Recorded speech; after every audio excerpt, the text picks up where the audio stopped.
Capítulo 16. Corá, filho de Izar, do grupo de famílias levitas de Coate, teve o atrevimento de se revoltar contra Moisés. Ele se juntou com 3 homens da tribo de Ruben. 2 deles eram filhos de Eliabe e se chamavam Datã e Abirão. O outro era On, filho de Pelete. E Corá também chamou mais 250 israelitas de fama, que eram líderes escolhidos pelo povo. Eles foram juntos falar com Moisés e Arão e disseram: Agora chega. Todo o povo pertence a Deus, o Senhor. Cada um deles é de Deus e o Senhor está no meio deles. Então, por que vocês querem mandar no povo de Deus? Quando Moisés ouviu isso, ajoelhou-se, encostou o rosto no chão e disse o seguinte a Corá e a todos os seus seguidores: Amanhã cedo, o Senhor Deus nos mostrará quem é dele e quem foi separado para o seu serviço. Deus fará com que chegue até o seu altar aquele a quem ele escolheu. Amanhã cedo, vocês e os seus seguidores pegarão os queimadores de incenso, colocarão brasas e incenso neles e os levarão para o altar. Então veremos qual de nós o Senhor escolheu. E agora chega, levitas. Moisés disse também a Corá: Agora escutem, levitas. O Deus de Israel os separou do resto do povo para poderem chegar perto dele, para fazerem o seu serviço na tenda do Senhor e para realizarem as cerimônias em favor do povo. Será que isso não basta para vocês? Deus deu a você e a todos os outros levitas esse privilégio. E agora vocês estão querendo também ser sacerdotes. Quando vocês reclamam contra Arão, na verdade é contra o Senhor que você e os seus seguidores estão se revoltando. Então Moisés mandou chamar Datã e Abirão, filhos de Eliabe. Mas eles responderam aos mensageiros: nós não vamos. Será que não basta você nos ter tirado de uma terra boa e rica, a fim de nos fazer morrer nesse deserto? E além disso, ainda quer mandar em nós? Na verdade, você não nos trouxe para uma terra boa e rica, e nem nos deu campos e plantações para serem nossa propriedade. E ainda por cima, está querendo nos enganar? Nós não vamos. Então Moisés ficou muito zangado e disse a Deus, o Senhor: Não aceites as ofertas desses homens. Eu nunca prejudiquei a nenhum deles, nem tirei deles nem mesmo um jumento. Aí Moisés disse a Corá: Amanhã você e os seus 250 seguidores venham até a tenda sagrada. Arão também estará ali. Cada um de vocês pegará o seu queimador de incenso, colocará incenso nele e o levará até o altar. Assim, cada homem pegou o seu queimador de incenso, pôs brasas e incenso nele, e todos ficaram na entrada da tenda sagrada com Moisés e Arão. Então Corá reuniu todo o povo, e eles ficaram diante de Moisés e Arão na entrada da tenda. De repente, a glória do Senhor apareceu a todo o povo. E o Senhor disse a Moisés e a Arão: Saiam do meio dessa gente, pois eu vou acabar com eles agora mesmo.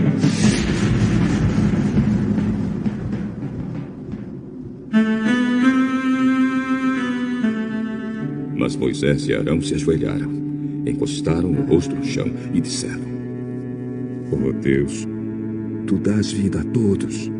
Será que por causa do pecado de uma só pessoa vais ficar irado com todo o povo?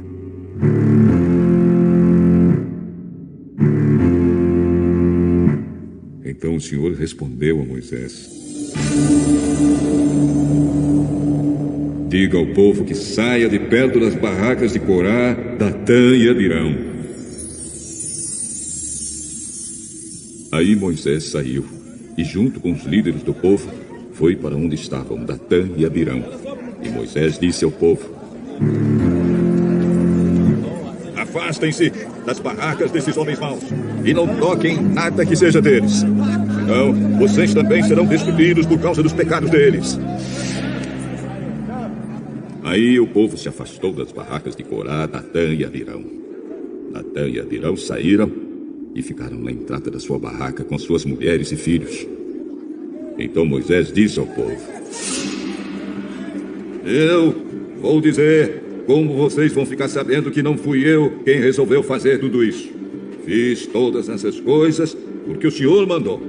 Se estes homens tiverem morte natural como todos os outros, sem nenhum castigo de Deus, então o Senhor não me enviou. Mas se ele fizer acontecer alguma coisa fora do comum, e se a terra se abrir e engolir essa gente com tudo que eles têm, e eles descerem vivos para o mundo dos mortos, vocês ficarão sabendo que estes homens rejeitaram o Senhor. E aconteceu que assim que Moisés acabou de falar, a terra se abriu debaixo deles e os engoliu com suas famílias, junto com todos os seguidores de Corá e tudo que eles tinham. Assim, desceram vivos para o mundo dos mortos, eles e tudo que possuíam. A terra os cobriu e eles desapareceram. Quando ouviram os gritos deles, todos os israelitas que estavam ali saíram correndo e gritando: a terra vai engolir a gente também! Então o Senhor enviou fogo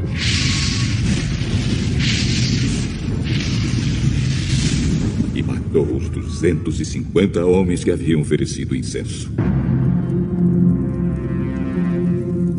Aí o Senhor Deus disse a Moisés: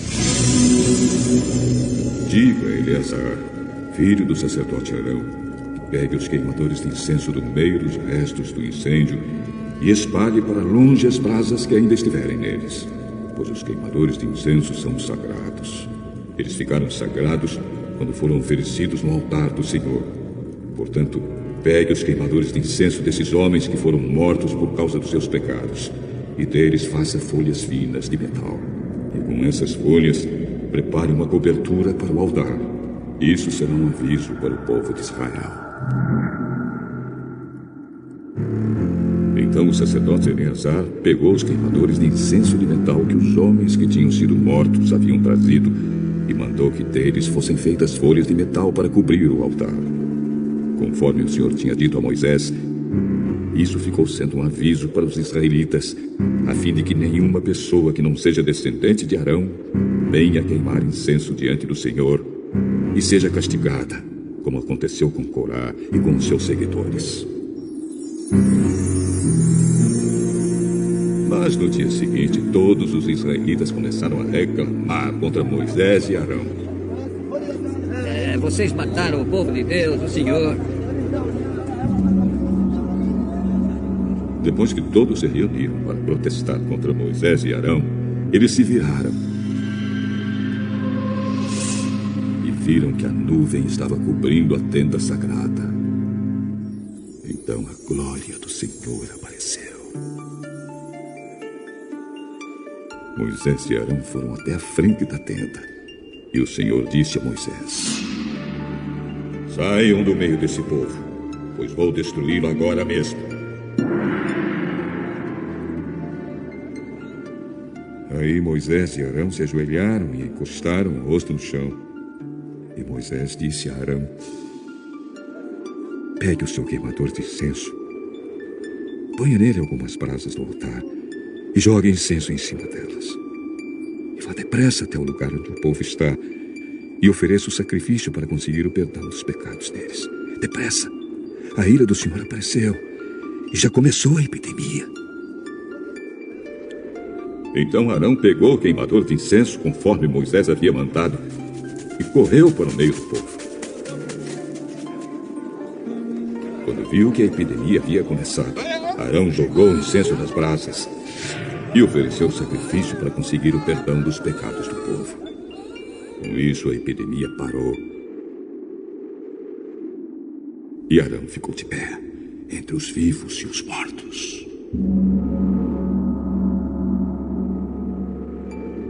Naquela epidemia morreram 14.700 pessoas, fora as que morreram na revolta de Corá. Quando acabou a epidemia, Arão voltou para a entrada da tenda, onde Moisés estava. Capítulo 17. O Senhor Deus disse a Moisés: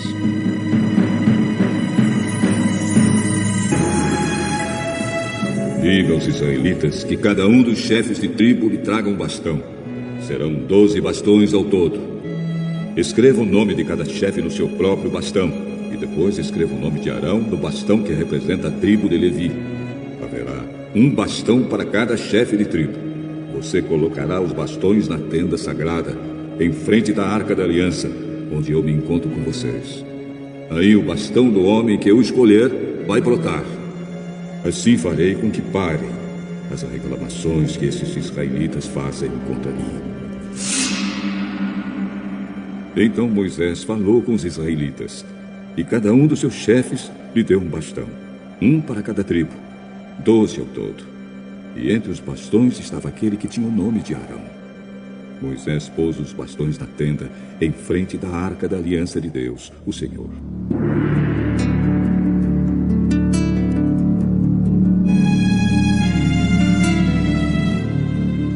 No dia seguinte, Moisés entrou na tenda e viu que o bastão com o nome de Arão, que representava a tribo de Levi, havia brotado. E tinha brotos, flores e amêndoas maduras. Aí Moisés tirou da presença do Senhor todos os bastões e levou aos israelitas. Eles viram o que havia acontecido, e cada chefe pegou o seu bastão. O Senhor Deus disse a Moisés: ponha de novo o bastão com o nome de Arão em frente da Arca da Aliança. Ele ficará ali como um aviso para os israelitas rebeldes. Assim, eles vão parar de reclamar contra mim e não serão mortos. E Moisés fez como o Senhor havia mandado. Aí o povo de Israel disse a Moisés: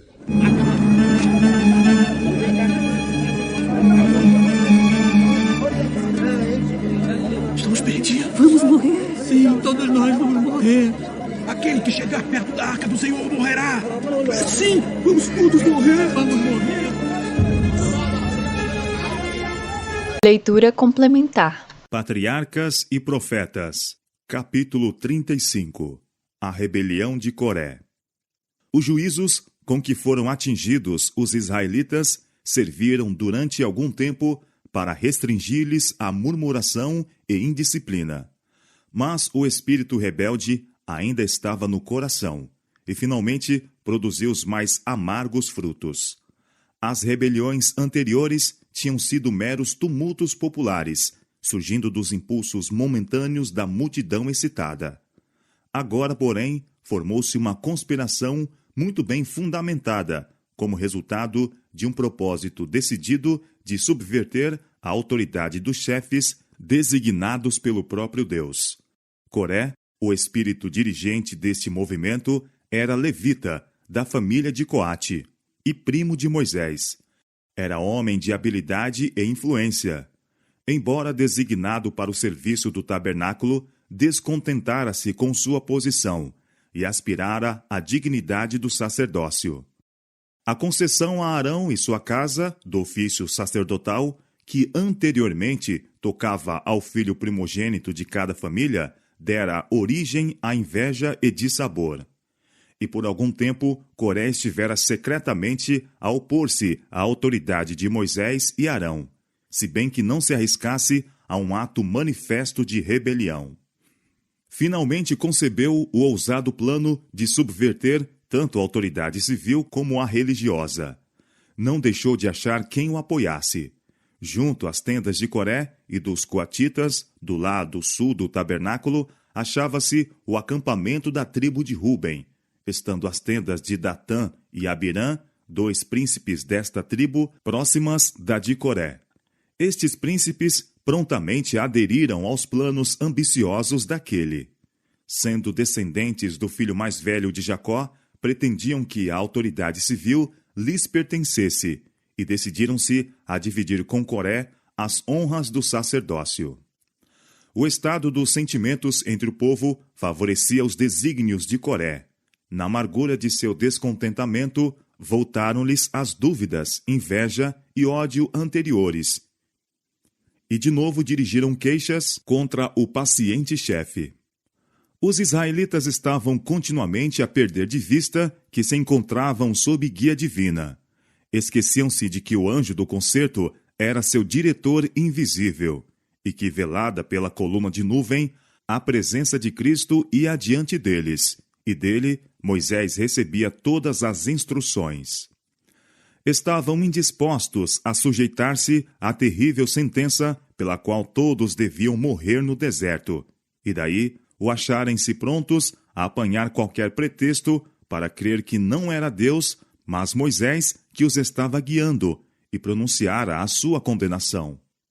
Os maiores esforços do homem mais manso da terra não puderam abafar a insubordinação daquele povo, e embora os sinais do desprazer de Deus, por ocasião de sua perversidade anterior, ainda estivessem diante deles, incompletos em suas fileiras, não levavam a sério a lição.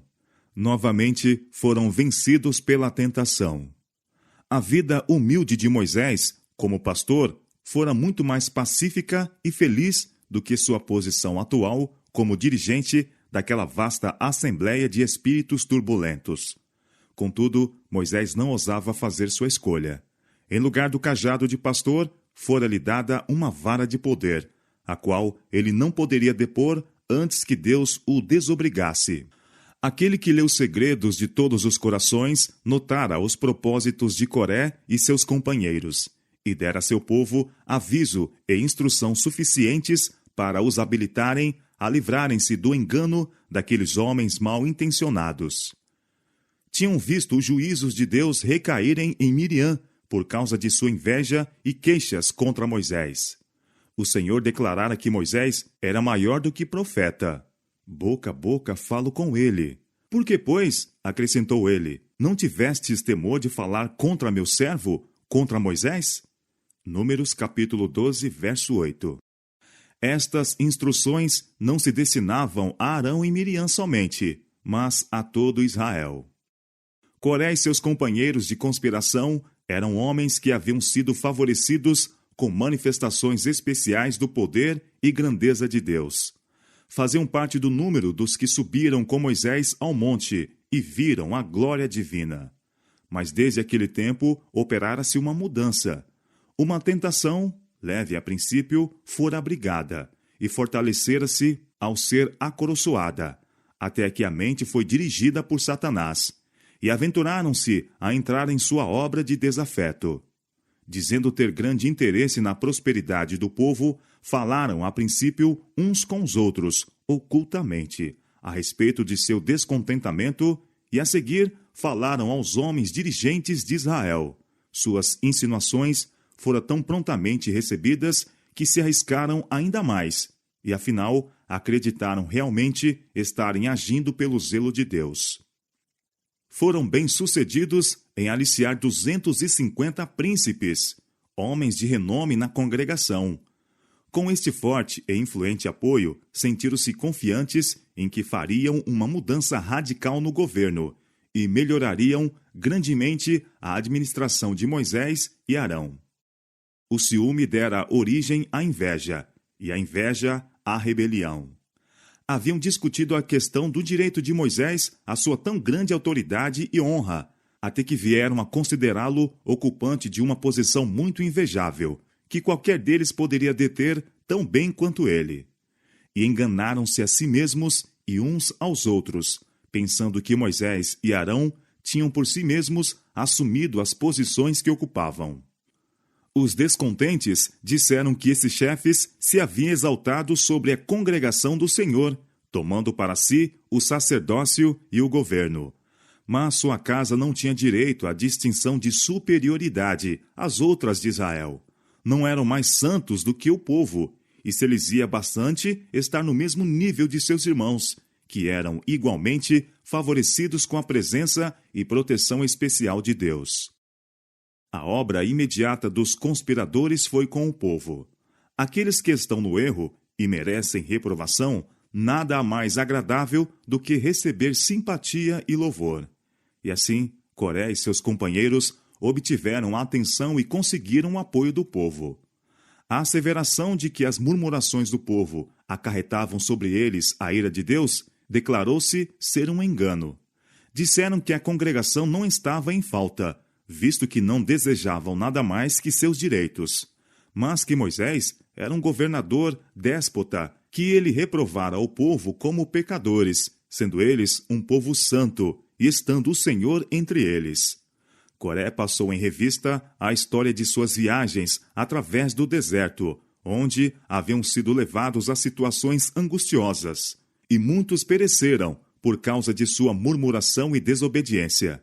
Seus ouvintes julgaram ver claramente que suas dificuldades poderiam ter sido evitadas se Moisés tivesse adotado o procedimento diverso. Concluíram que todos os seus fracassos eram atribuíveis a ele, e sua exclusão de Canaã fora em consequência da má administração de Moisés e Arão.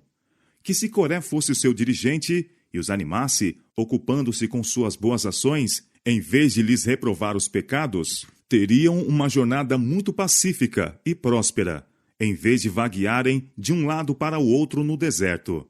Seguiriam diretamente para a terra prometida. Nesta obra inspiradora de desafeição, houve maior união e harmonia entre os elementos discordantes da congregação do que já existira antes.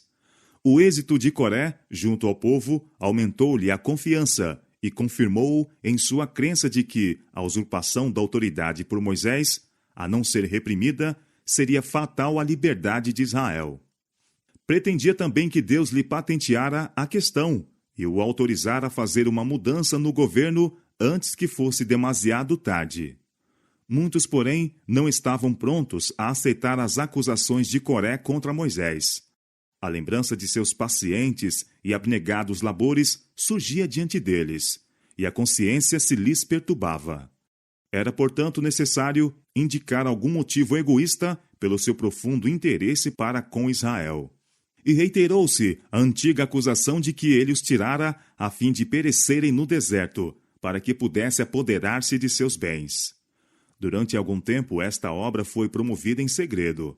Entretanto, logo que o movimento ganhou força suficiente para garantir uma explosão franca, Coré apareceu à frente do partido e acusou publicamente a Moisés e Arão de usurparem a autoridade de que ele, Coré, e seus companheiros tinham igualmente direito de participar. Houve, além disso, a acusação de que o povo fora despojado de sua liberdade e independência. Demais é já, disseram os conspiradores, pois que toda a congregação é santa, todos eles são santos, e o Senhor está no meio deles. Por que, pois, vos elevais sobre a congregação do Senhor? Moisés não suspeitara deste trama tão cuidadosamente urdido, e quando sua terrível significação lhe ocorreu, caiu sobre o seu rosto em um apelo silencioso a Deus. Levantou-se triste, em verdade, mas calmo e forte. Fora-lhe concedida a direção divina.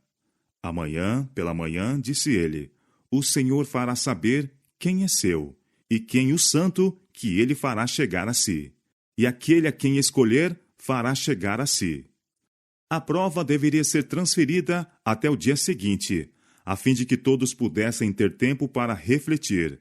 Então, aqueles que aspiravam ao sacerdócio deveriam vir cada um com incensário e oferecer incenso no tabernáculo, na presença da congregação.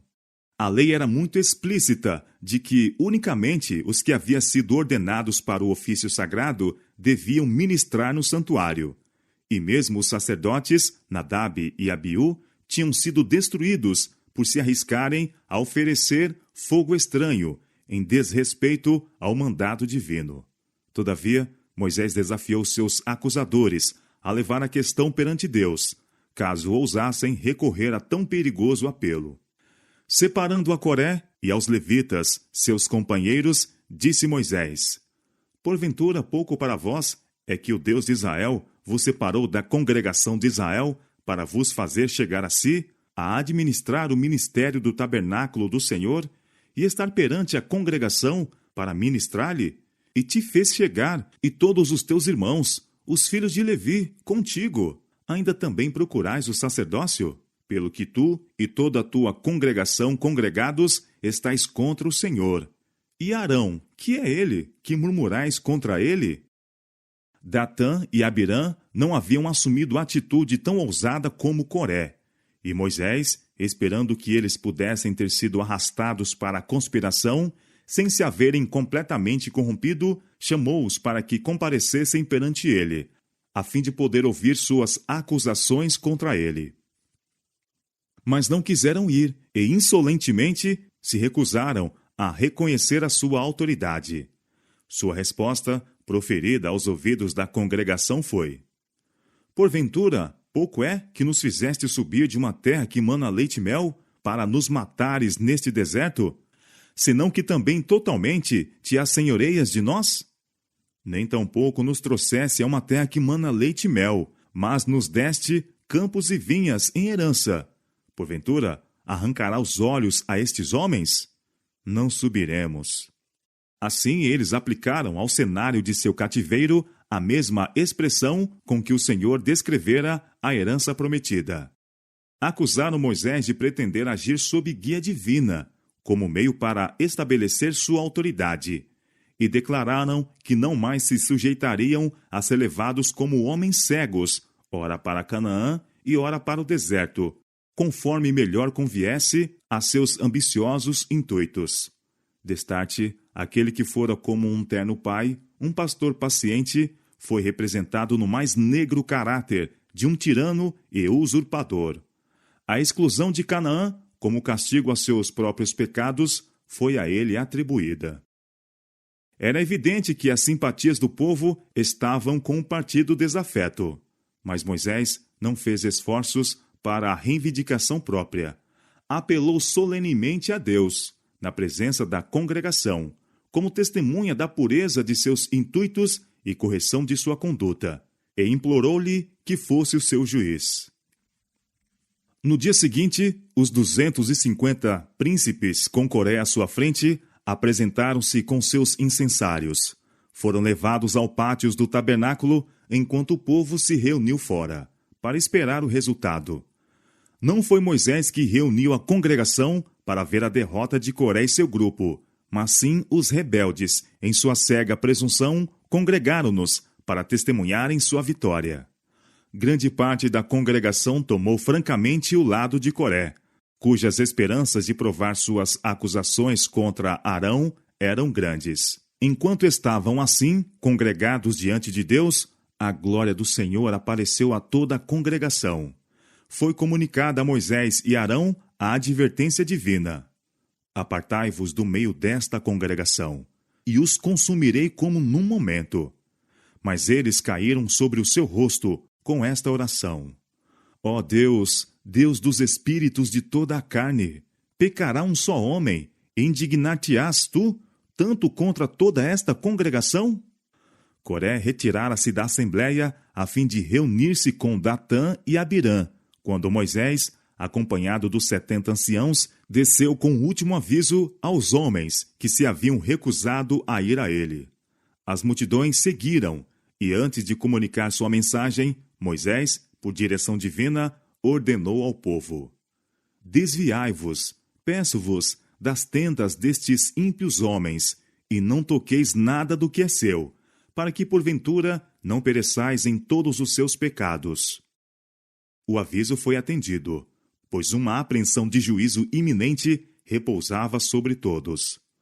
Os chefes dos rebeldes viram-se abandonados por aqueles a quem haviam enganado, mas sua dureza ficou inabalável. Permaneceram com suas famílias às portas de suas tendas, como que em desafio à advertência divina. Em nome do Deus de Israel, Moisés declarou agora aos ouvidos da congregação: Nisto conhecereis que o Senhor me enviou a fazer todos estes feitos, que de meu coração não procedem. Se estes morrerem como morrem todos os homens, e se forem visitados como se visitam todos os homens, então o Senhor me não enviou. Mas, se o Senhor criar alguma coisa nova, e a terra abrir a sua boca e os tragar como tudo que é seu, e vivos descerem ao sepulcro, então conhecereis que estes homens irritaram ao Senhor. Os olhares de todo Israel estavam fixos em Moisés, enquanto se achavam aterrorizados e expectantes, aguardando os acontecimentos. Cessando ele de falar, a terra sólida partiu-se, e os rebeldes desceram vivos para o abismo, com tudo que lhes pertencia, e pereceram no meio da congregação. O povo fugiu, condenando-se a si próprio como participantes do pecado. Mas os juízos não haviam terminado. Fogo que flamejou da nuvem consumiu os 250 príncipes que tinham oferecido incenso. Estes homens, não sendo os primeiros na rebelião, não foram destruídos com os principais conspiradores. Foi-lhes permitido ver o fim daqueles e ter oportunidade para o arrependimento. Mas suas simpatias estavam com os rebeldes e partilharam de sua sorte. Quando Moisés estava rogando a Israel para que fugisse da destruição vindoura, poder-se-ia mesmo ter detido então o juízo divino, se Coré e seu grupo se arrependessem e buscassem perdão. Sua obstinada persistência, porém, selou-lhes a condenação. A congregação inteira foi participante de seu crime, pois que todos, em maior ou menor grau, haviam contemporizado com eles. Deus, todavia, em sua grande misericórdia, fizera distinção entre os chefes da rebelião e aqueles a quem haviam conduzido. Ao povo que se deixara enganar, concedeu-se ainda tempo para o arrependimento. Dera-se prova esmagadora de que estavam em erro e de que Moisés estava com a razão. A notável manifestação do poder de Deus removera toda a incerteza. Jesus, o anjo que ia adiante dos hebreus, procurou salvá-los da destruição. O perdão continuava ainda ao seu alcance. Os juízos de Deus tinham vindo muito perto, incitando-os a que se arrependessem. Uma especial, irresistível intervenção do céu fizera deter sua rebelião. Agora, se correspondessem à interferência da providência de Deus, poderiam salvar-se. Mas, conquanto fugissem dos juízos pelo temor da destruição, sua rebelião não estava curada. Voltaram às suas tendas naquela noite, aterrorizados, mas não arrependidos. Tinham sido lisonjeados por Coré e seu grupo, a ponto de chegarem a crer que eram realmente um povo muito bom e que haviam sido lesados e maltratados por Moisés. Caso admitissem que Coré e seu grupo estavam em erro e Moisés com a razão, seriam então compelidos a reconhecer como palavra de Deus a sentença de que deveriam morrer no deserto. Não estavam dispostos a sujeitar-se a isto e procuraram crer que Moisés os enganara. Tinham alimentado carinhosamente a esperança de que uma nova ordem de coisas estivesse prestes a estabelecer-se, na qual a reprovação seria substituída pelo louvor e a ansiedade e conflito pela comodidade. Os homens que pereceram haviam proferido palavras lisonjeiras e dito possuir grande interesse e amor por eles. E o povo concluiu que Coré e seus companheiros deviam ter sido bons homens e que Moisés, por algum meio, fora a causa de sua destruição. Dificilmente poderão os homens cometer maior insulto a Deus do que desrespeitar e rejeitar os instrumentos que deseja usar para a salvação deles. Os israelitas não somente fizeram isto, mas propuseram-se a matar Moisés e Arão. Não compreendiam, entretanto, a necessidade de buscar o perdão de Deus pelo seu enorme pecado.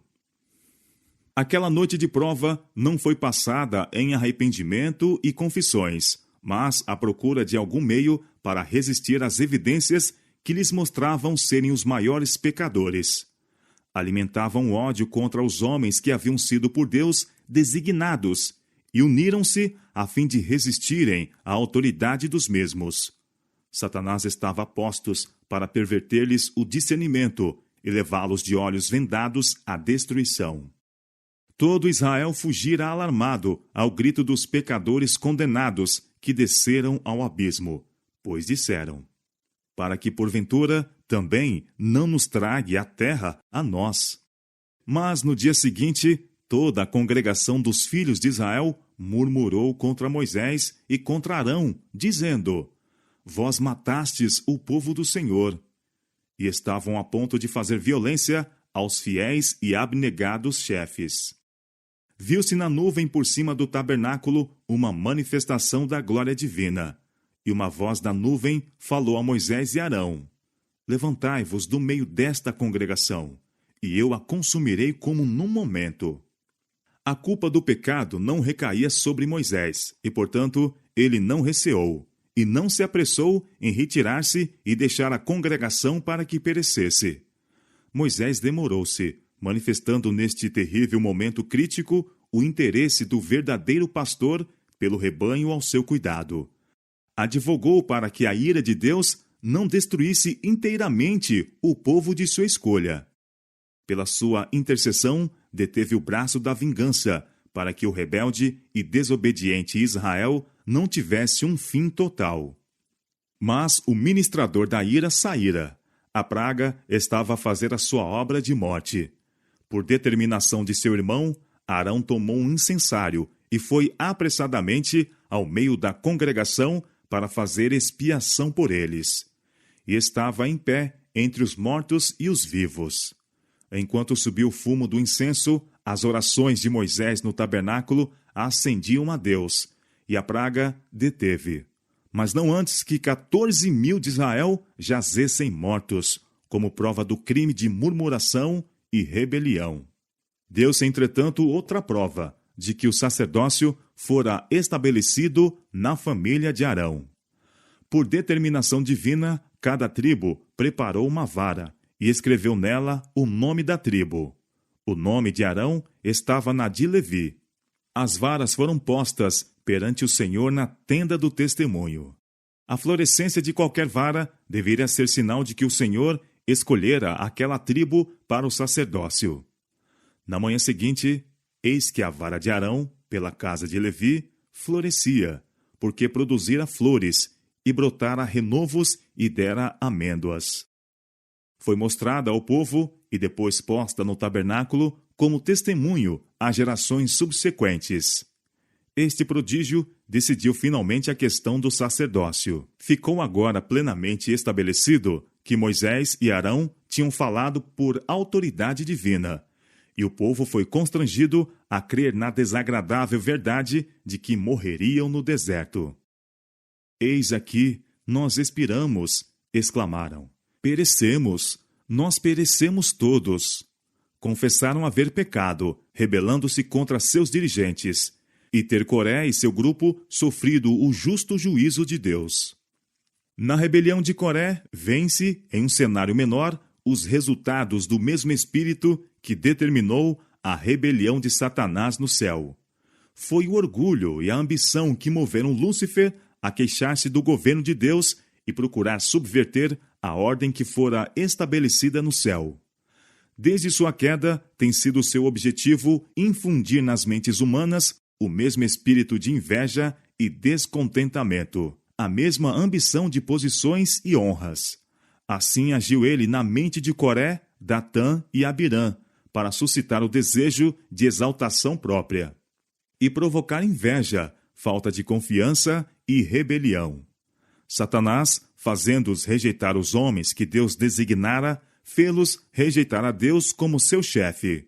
Contudo, ao mesmo tempo em que com sua murmuração contra Moisés e Arão blasfemavam de Deus, estavam tão iludidos que se julgavam justos, como tendo sido dirigidos por Satanás aqueles que fielmente haviam reprovado seus pecados. Não existem ainda os mesmos males que jazem no fundamento da ruína de Coré? O orgulho e a ambição estão espalhados, e quando são acalentados, abrem a porta à inveja e a uma luta pela supremacia. A alma é alienada de Deus, e inconscientemente arrastada às fileiras de Satanás.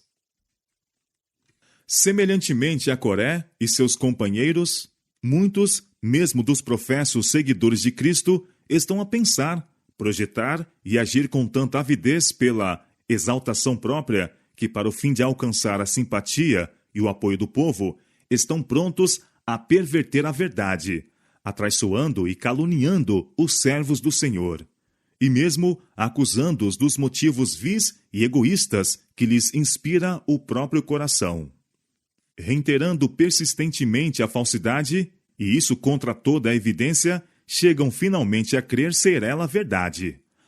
Ao mesmo tempo em que se esforçam por destruir a confiança do povo nos homens que por Deus foram designados, acreditam realmente que se acham empenhados em uma boa obra, fazendo em verdade serviço para Deus.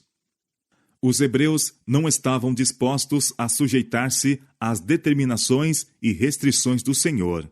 Inquietavam-se com sofrerem restrições e não se dispunham a ser reprovados. Tal era o segredo de sua murmuração contra Moisés. Ficassem livres para fazerem conforme lhes aprovesse e teria havido menos queixa contra seu chefe. Durante toda a história da Igreja, os servos de Deus têm tido o mesmo espírito a defrontar. Por uma condescendência pecaminosa é que os homens dão a Satanás acesso à sua mente e vão de um grau de impiedade a outro. A rejeição da luz lhes entenebrece a mente e endurece o coração, de modo que lhes é mais fácil dar o passo imediato ao pecado e rejeitar luz ainda mais clara, até que, afinal, seus hábitos de fazerem mal se tornam fixos. O pecado deixa de lhes parecer pecaminoso. Aquele que com fidelidade prega a palavra de Deus, condenando deste modo seus pecados, muito frequentemente incorre no seu ódio. Indispostos a suportar a dor e o sacrifício necessários à sua correção, voltam-se contra o servo do Senhor e denunciam-lhe as reprovações como inoportunas e severas. Semelhantes a Coré, declaram que o povo não está em falta. É aquele que reprova que ocasiona toda a dificuldade. E acalmando a consciência com esta falácia, os ciosos e desafetos combinam semear discórdia na igreja e enfraquecer as mãos daqueles que a querem edificar. Todo o progresso, feito por aqueles a quem Deus chamou para tomar parte na direção de sua obra, tem provocado suspeita. Cada um de seus atos tem sido desvirtuado pelos que são invejosos e críticos.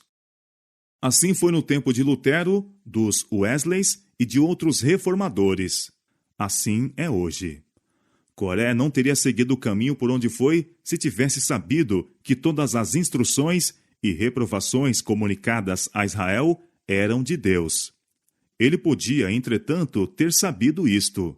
Deus dera prova esmagadora de que estava guiando Israel.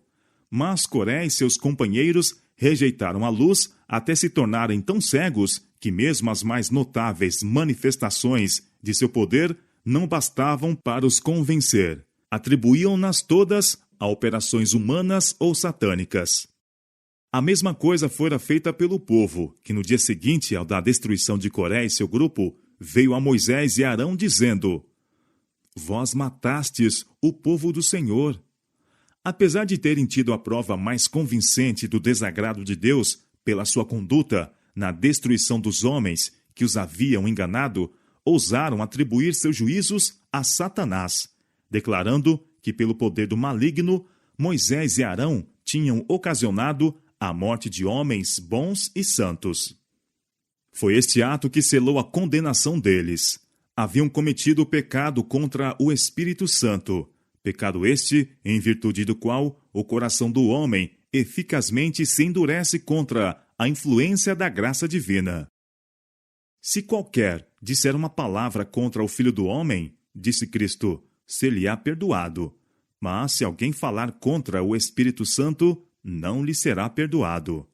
São Mateus, capítulo 12, verso 32. Estas palavras foram proferidas por nosso Salvador, quando as obras cheias de graça que realizara, pelo poder de Deus, foram atribuídas pelos judeus a Beelzebul. É mediante a operação do Espírito Santo que Deus se comunica com o homem. E aqueles que deliberadamente rejeitam esta operação como satânica, interceptaram o conduto que estabelece comunicação entre a alma e o céu. Deus opera pela manifestação de seu Espírito para reprovar e convencer o pecador. E se a obra do Espírito é finalmente rejeitada, nada mais há que Deus possa fazer pela alma. O último recurso da misericórdia divina foi empregado. O transgressor desligou-se de Deus, e o pecado não tem remédio para curar a si mesmo. Não há um poder reservado pelo qual Deus possa operar para convencer e converter o pecador. Deixai-o, é a ordem divina. Então, já não resta mais sacrifício pelos pecados, mas uma certa expectação horrível de juízo e ardor de fogo que há de devorar os adversários. Hebreus capítulo 10, versos 26 e 27.